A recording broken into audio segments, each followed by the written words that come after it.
Така, значи имам една идея за една схема за правене на пари. Как от нулата или от нещо безплатно да се правят пари. Супер елементарно.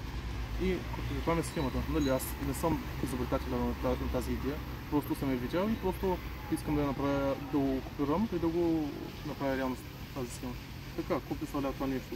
Да кажем, взимам нещо без пари, нали, аз не че нямам пари, просто заради играта, заради схемата, забавлението, какво искам да направя. Да кажем нещо без пари. Примерно, колко струва на около 1,50, да кажем 1,50. Да започнем аз от нулата. Да кажем, намирам по пътищата или от някъде 15 стъклени шишета. Едно стъклено шише, ако отидеш да го идеш на магазин, струва, нали, изкупуват го за 10 цента. 10 цента.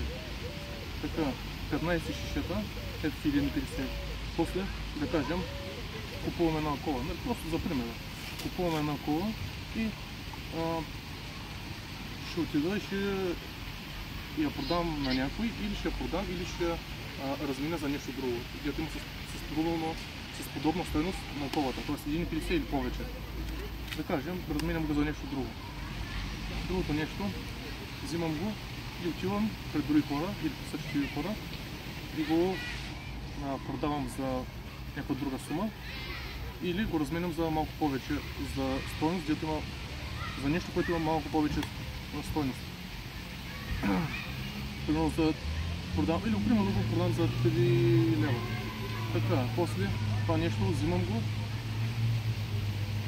ги те 3 лева и купувам нещо друго и готово, 6 лева и така.